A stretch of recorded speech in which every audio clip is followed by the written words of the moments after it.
Come to Raphael Signs, where we transform your everyday moments into extraordinary memories with our Bespoke mug printing services. Whether you are looking to immortalize a cherished photo, celebrate a special occasion, or promote your brand with a personal touch, our high-quality custom printed mugs are the perfect solution, which are ideal for gifts and corporate giveaways. Choose Raphael Signs for your mug printing needs. Call us now on the number on your screen for a free quotation, or visit us at 91 Livingston Avenue, corner 8th Street, Shilo Building, Harare, Zimbabwe.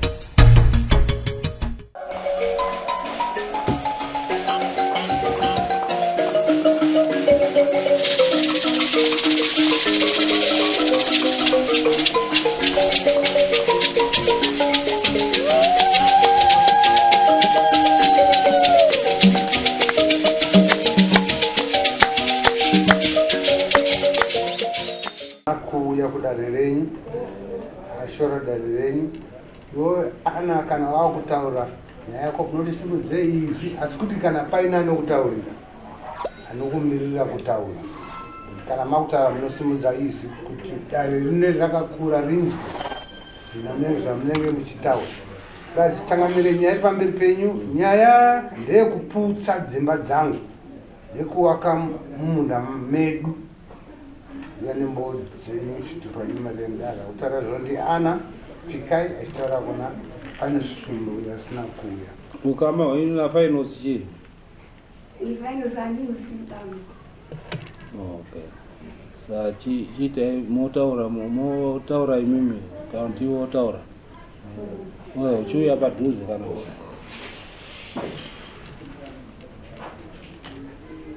aina kumbopinda here mudare? Akambopinda pamusoro imamo nakuti akamboya nayo ya Jeffrey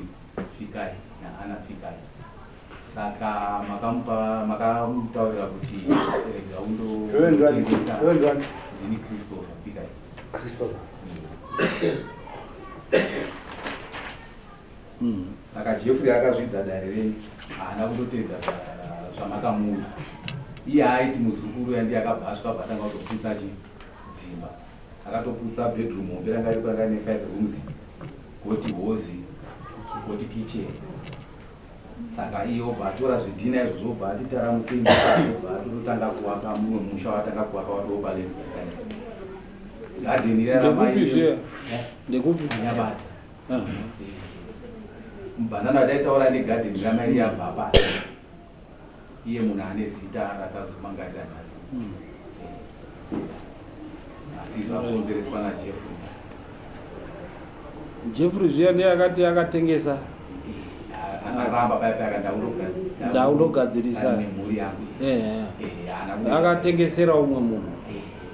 wekunze ndo finals ndiye akatengeserwa. Saka kunotoda kuti mapurisa aende kavo kuti atondomumisa, uye mabedroom aakaputsayo imari pa5 room akaputsa 3 nekitchen nehosi. Garden ramakamumisa kuti siyana nazvo harichatorimiki, handizi achera zigomba garden imomo, ende anodeedzera zvaanoda achiita zvinhu zvake zvaari kuita ipapo kuti ina handimiswi nemunhu. Isusu tinopinda chechi yechipostori akutoti mapostori haana nebasa rese pakurarama, nanga ndo namba 1 vari muzoro chaiva kutotaura izvozvo. Saka tiri kuona kuti simba irororoka ari kuripiwa amene kuti ari kuripiwa naye. Saka isusu takati maitoita sei changamire warevhura nyaya iyi, isusu taakumurwisa mumba mai ndo akatimisa vakati hamusi pamusoro pemutemo, siyai achere gomba, siyai apwanye, siyai ite zvese. Isusu toenda pachangamire saka takazomurwisa mai kuti tidzokere pachangamire. mutsvaga marika yekuti mapurisa anga achiuya neyo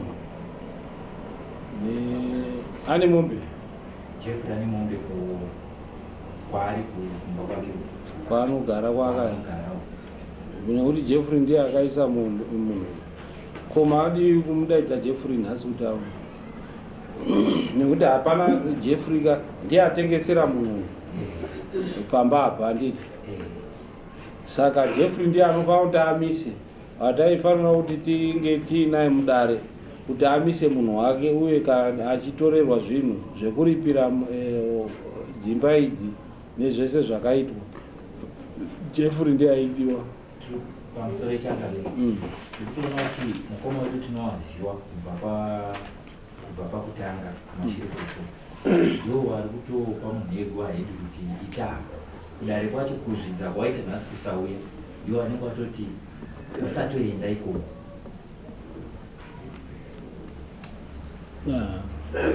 Ndabwere chakati indandiona kuti dazvema masoro akanaka chakati nekuti akarwadziswa uyu aiaaasoratira kuuyu ndivachasungana rega uyinya kupara mosanya kuinya kuita zvinizvi ndiaripana kusungwa ndapana kuchadza iyi iye finance ane mumberi ane chii finance atitombozi anogara kupi kuvillage 38 kuchitungisa ndokumusha kwafinance. ndakatoonawo ndiri mbuya wacho asi ndakatoona echicheaaaimubvunzi akati nyararai ndikati ingwa ndakabva ri kudare wangosimweri kudare ingwa mangorimo achibva ati nyararai. Dare ramaregho rachanga anga ari makagara kwekupedzisira akatozvinzwa inyakutenga iyi ndozvandiruti Jeffrey akabatwa Jeffrey ndiye ari kutuma finance kuti aite chii ndiye Jeffrey ndiye akadya mari. Jeffrey ndiye anofanira kuti abhadhare bheki finance achimupa mari yake. Saka ndikuti Jeffrey ndiye anofanira kudini patakaitoka takati Jeffrey akaramba achienderera anoita sei hatina kupa izvozvo hamusina kuzopa akanga abvuma kuti handavuma kuti ndodakundogarisana nemhuri yangu pasi imiri mukamuti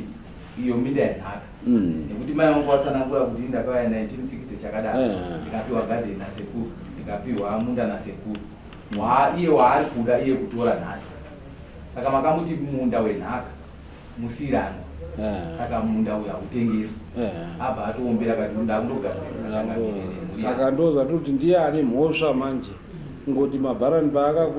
pamakanyora mabharani angadai akanyatsotaura kuti Jeffrey adai auya ndiye munhu ane problem anoda kuswinywa. Jeffrey akatswinywa imimi ipai value yezviro zvakapanywa so that muripirwe value yezvinhu zvakadii then toenda kuna Jeffrey toendesa kuti bhiri rako iro munhu akapwanya ari kuita zvakati tinoda kuvaka imba bheki zvayanga iri nekuti nhau yatiri kurumbira ipapapo pane mwana mukomana akuma 22 years ari hangari ake asi ndiye akatsinzwa ipapo kuti chero akazouya kana ari mu30s kana 40s ndiye achagara ipapo. Saka Jeffrey ari kuzviziva iye nyakutenga akaudzwa ari kuzviziva asi wari kungoti tichaita zvatinoita taura henyu masitoita zvatinoita papo takasiya uchitowaka tinoda kuti titume mabhiridha andopwanya andauti mabhiridha mapurisa andopwanya ndinga Jeffrey iyeyo akanyatsa kusungwa zvakanaka ndiye achastoka munhu chikonzero chinoramba kuti munhu aramba achiita izvo ndiye Jeffrey iyeyo. Saka Jeffrey iyeyo ndiye akatengesa akapuwa mari kana kuine ng'ombe dziri kwani futi waJeffrey. Saka ng'ombe idzodzo dzinofana kutorwa dzese idzodzo dziripire zvinhu zviri kuitwa naye zvaakaita kuti atengesere nzvimbo iyi. Saka Jeffrey iyeyo ndiye anofanira kuti atorwa. Zvikarengedzwa izvozvo acharamba achidini achiita wakati potei kuseri ngazviitwe wouya wotora futi kana ngabati Jeffrey panouya Jeffrey ka pane nyaya yekuti uyu ari kuvaka ndiye akapasa ndinesenenge iripo saka ana pikai kwakutiripotera munhu akupasa musha saka ndaifunga yangu kuti ndikutarisa kuti iye ari kupasa akanga ari munhu padare rakato vatiyapendera mberi kupasa ikokoko itori mhosvaafana kuti yekupaza iyo icriminal manje iye ndiye achadzoka kune criminal hatitongi criminal ndokuti handiri kuuya ikoko pakupaza iyo icriminal ispecial kuuya kupaza uye munoenda nejudgment yedu iyo mondoripota manje kupolisi kuti apaza musha wani wambuya handiti yoenda kucriminal nekuti isusu hatibvumiri kutonga nyaya dzine criminal element nekuti munhu haubvumiri kupaza musha especially wechembere dzakadarizvo wondopaza muimba yechembere yakadarizvo inyaya yekuti kungoti mabharana haapo taitonyora tsamba kumapurisa kuti tine nyaya yechembere yakadii yakapwanyirwa musha wabatsirei anotoenda kundosungwa munhu anobvumirwa kupaza icourt order ndo inobvumirwa kudii kupaza saka isusu taakupa court order yekuti andopwanyirwe iye but iye kupwanya kwaakaita icriminal murupanzwa here murupabatisa dai anga aine court order ndo yaibvumira kupwanya munhu akapwanya imba yemunhu asina court order itori mhosva iri criminal inotoisa munhu mujeri isusu zedu isivil tinobhadharisa munhu hatiendesi munhu mujeri ndo masiyana acho criminal anopanzwa saka tiri kuti isusu yenyu mabharani wangu ari kunhamo nhasi asi makasununguka kusimuka tikakwanisa kunyora tsamba here kuti waende nayo kupolisi hapana anonyora nhasi ka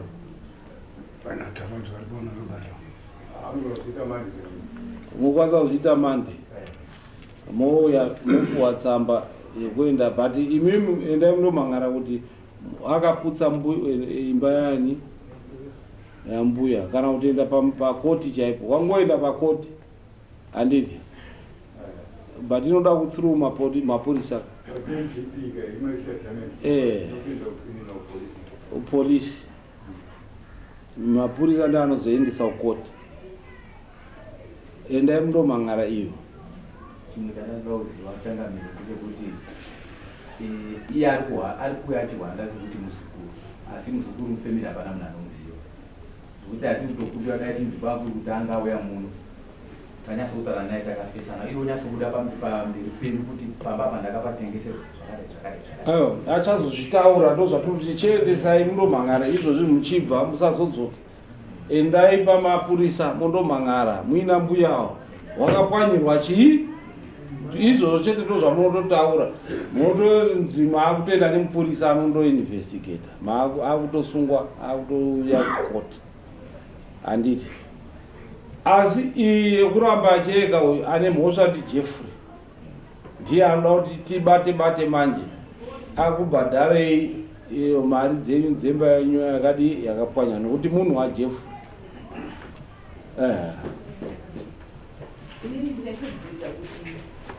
musha uyu wakapwanywa handi wakanga wari musha wamai waJeffrey ndichibva mati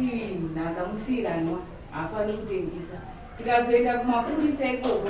haasvikeira achizototi hane nyaya ichiti musha wangu wari wamai wangu saka ndakapwanya okay musina kupajekesa kuti musha ndo wamai wake nekuti kune muzukuru mukautoni mwana wemwana akashaika baba wacho wakashaika muzukuru yaibva asara mai wacho bva mumai bva wasiya wataura kuti musha uyu ndewakautoni nekuti jefu ane wake newana saka muzukuru iye ndiye anofanira kuti andomhangare manje so ngatimwenge iye muzukuru otaura mese mochipa mawitness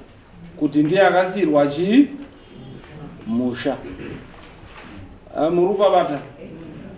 waita zvakanaka nekuti isatofukwa kuti musha uri kupwanywa ndewambuya. Saka kana uri musha uyo ichokwadi anotaura kuti ndiri kupwanya chii musha wangu ini. Asi manje imi zvamuri kutaura kuti musha uyo wakasiyirwa mui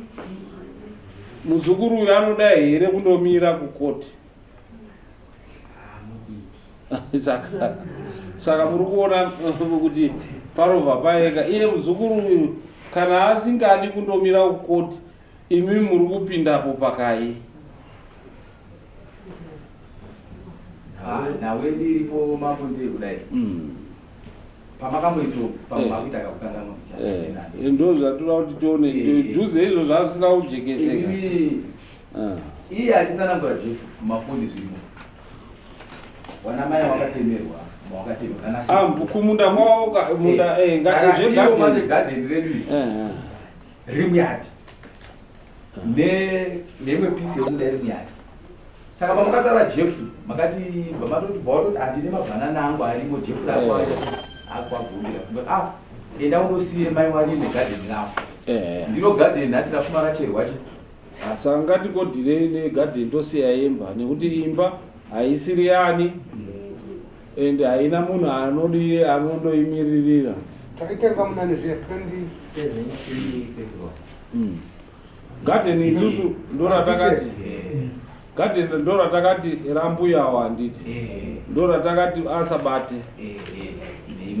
musha wacho wese changa vile mamati inhaka yasekuru izvi zvapapa wako jefu waita zvaunoda asi mai wako wewe namai takangowakira musemiyadi inori semiyadi saka akutengesa musemiyadi momwe kuti sitiri pamusoro avari penyu haasi kutengesa ka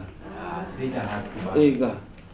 apa pake apo ndo patiri kuti isusu pake pacho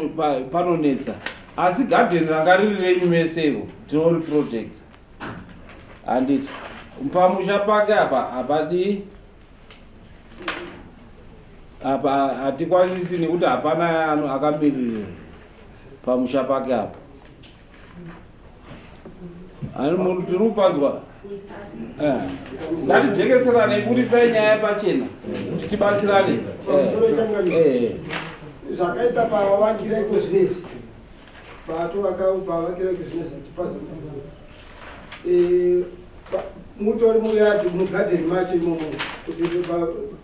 just 2 meters kubva pawolo yacho kusvika kupinda pagadheni pamudo pakachera pixel kuda kuti gadheni yacho tyangwe tati tikuprotecta gadheni but hazvizoiti manje bhosi ipapo ndo patori payadhivai nekuti ndo panopinda paende pamuti hapana yadhivatori nemiti papo. Nyaya iyi yakatomei mataurirwo airi kuitwa handiwo chaiwo kana pakuti kutongwa kwayakaitwapo chokwadi chiri kubuda nhasi ichi chiri kutadza kuti handicho chenge chiripo nokuti mukataza gadheni munototi ritori muyadhi watoti gadheni ritori muyadhi kuzasi kwake kwaakatowakira iye zvemutoti munda uyu uritori wengo ndewamai wake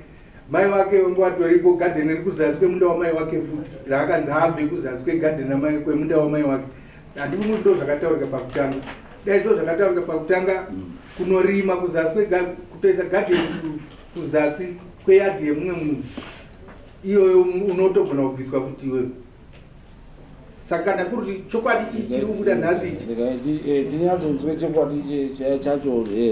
murirei tipa taurai tinzwa morera weyo maipfika imurora iyo mai wajefi wakauya kumba kwangu ndiritei wakauya kumba kwangu akati tete ndauya kuti ndikuudzei kuti musha uyo handingoni munhu anombopinda imomo musha ndowe mwana ataurwa ana baba wakafa vanoteke saka namai wacho apo ndio achawa makomanda ipapo kuchengeta musha iwo kwete mumwe munhu izvi wakauya kumba kwangu makusteni akati ndikaenda ndinotenda eyo tete eyo nhau yenhaka yakati omei muri kupanzwa here nhau yenhaka kare zvainzi nhaka inoenda kune chii kune hama handiti topamaiona wana baba munini hama dzichiuya dzichitora zvinhu zvemufi dzichigowana dzichidii iye zvinezvi mutemo wenhaka unoti uyu ane mwana wake ndiani angabuya apa padhuze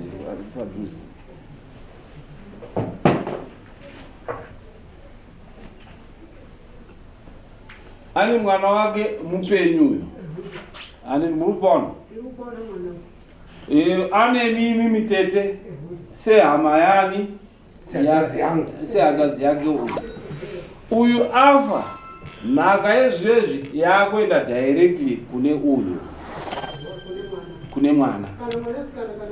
kana mwanasikana kana mwanakomana right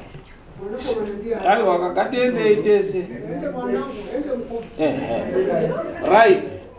saka wana awa wasiwa neuyu wosirwa musha iwo pachezvawo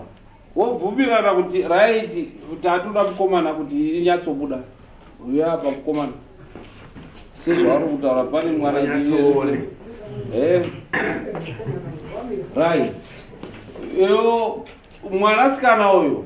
osira musha kuti musha uyu wasirwa chii mwanakomana uyu handiti muri kupaona mwanakomana uyu anoita zvaanoda nemusha iwoyo handiti imwe ukama hamudi kunze kwekuti pakanyorwa wiru muri kupaona kwete wiru rekuti munosimuka muchitaura kuti akazoti pasina zvinyorwa handiti zvinyorwa izvi ndo zvinokwanisa kuti avakonane kuti right pamba apa imba iyi yakanzi imba yetrust saka zvizukuru nezvizukuru zvichadii zvisazo asi kana pasina izvozvo it means mukomana uyu ndiye muridzi wenhaka muzukuru haapinde apa murupanzwa saka uyu muzukuru amunotaura reharare uyu haapindi nekuti uyu achiri mupenyu uyu haakwanisi kuti adye chii nhaka iyoyo Jeffrey mupenyu nekuti Jeffrey mupenyu saka Jeffrey manje ane hanzvadzi here Jeffrey saka uyu hatitombomudu uyu nekuti Jeffrey haana chii haana hanzvadzi saka Jeffrey manje ane right yekutengesa musha wani wake ndo mutemo wapo wenhaka murupanzwa here saka imimi musarwire nhaka yababa waJeffrey wamai waJeffrey nekuti nhaka inani ndosaka muri kuona Jeffrey asikuuya anoziva kuti hakuna ikwamunoenda nekuti nhaka ndiyani nekuti mazobuda pachena ndatofuka kuti imba iri kuputswa ndeyawawa apa angaine mhosva but apa panyaimba yani yake haisiri yamai wake ndiye mudyi wenhaka saka pamusha apa hapanai zvamunogona kumudzivirira uye kuti murwirei mimi muzukuru ari kuiuko ari kuharare uyo wamuri kuti kune muzukuru ari kukoko vatinoda kuprotecta haisiri nhaka yenyu endai ndoprotecte nhaka endai ndochengetedze nhaka yenyu imimi yewana wenyu iyo yemwana waJeffrey kana wemwana ene nhaka kana dai baba wakazvara wana 8 handidi wana 8 wofa wesa baba wasati wafa muri kupanzwisisa ipapo baba wazofa kwasara munhu 1 munhu anodya nhaka munhu mupenyu wakafa wesa wana zvizukuru zvavo chichi wesa hawadyi nhaka inongodyiwana chi une ari mupenyu muri kupanzwisisa iye mupenyu iye ndiye anoziva zvekudii zvekuita nenhaka yani yababa wake wazukuru awa hawauyi kana dei kuri kutogoyewa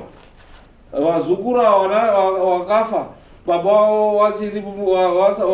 wakafa sekuru wavo wachiri wapenyu wese wazukuru hawadyi nhaka haaendi padistribution plan anodistributwa mupenyu akasara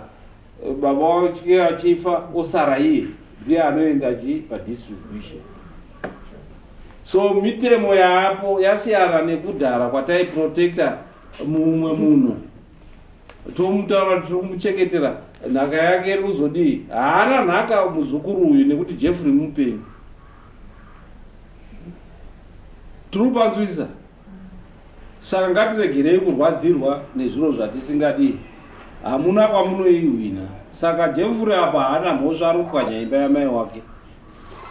saka patirizive mambo gadheni harisire kuti wakapiwa naJeffrey kana waJeffrey wakatopiwa nasekuru wacho chaivo right gadheni tiri kuziva kuti pagadheni manje ndo patinodii patinoita challenge uko kumba uko ngatisiyanei nazvo musaende kumapurisa nekuti hamundoihwini. Garden ndo ratinoita protect now kuti garden haafaniri kuti adi apinda here mugarden akaita sei jekeserei kuti mama nemuchero irimo mapichisi maavhu andikwa saka akatopinda akachera gomba rakatobva panapa kusvika kwamuri nayo ndonokutorwa ivhu rekuakisa saka izvo anoda kuti andomiswe izvo kuti garden wachiri wapenya ndio wakapuwa nani nasekuru ende ndio wanga wachidii wachieka ende mochiita kuti imimi munoda kukombanzetwa chii nevhu renyu rakatorwa mugarden renyu ndo ramunotino chimubata apa tondomupa iyo yake kuti wakatora ivhu mugarden rewaridzi ivhu iri rinoita mari yakati topa mutongo ipapo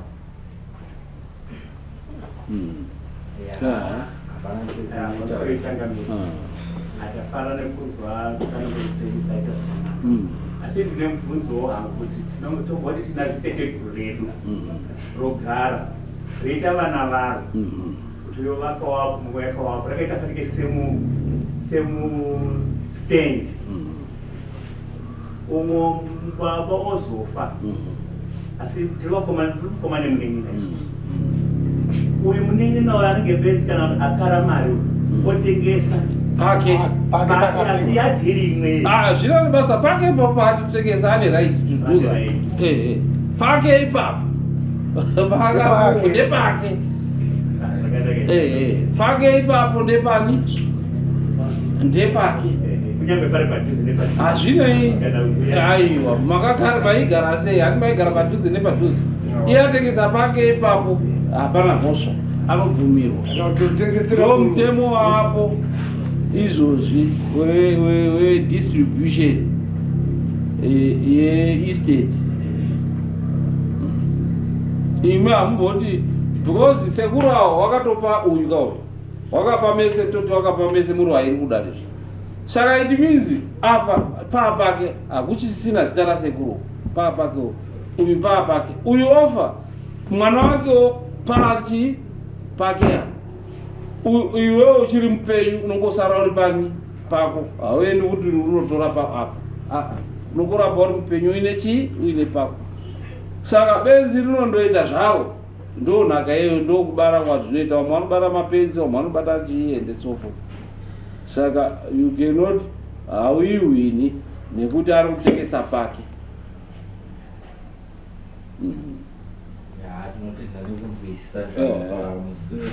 Yakanga isina kunyatsobuda zvakadaro. Nhasi yazojekeswa uyu ndiye azojekesa murongo takutokuti enda kumapurisa. Ndiye azonyatsojekesa. Saka pagadheni munoda kuripirwa nechii?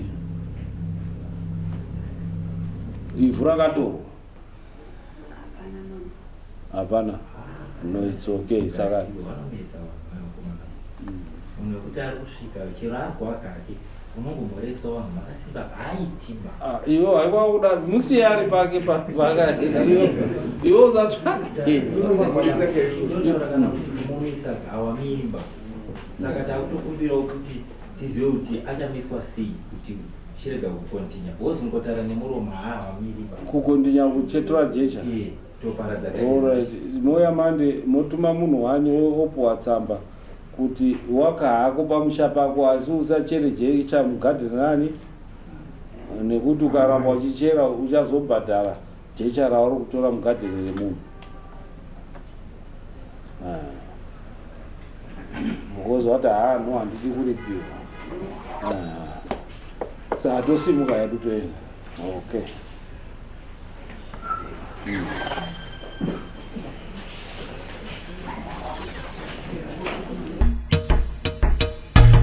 Come to Raphael Signs, where we transform your everyday moments into extraordinary memories with our Backspoke mug printing services. Whether you are looking to immortalize a cherished photo, celebrate a special occasion, or promote your brand with a personal touch, our high-quality custom printed mugs are the perfect solution, which are ideal for gifts and corporate giveaways. Choose Raphael Signs for your mug printing needs. Call us now on the number on your screen for a free quotation, or visit us at 91 Livingston Avenue, corner 8th Street, Shilo Building, Harare, Zimbabwe.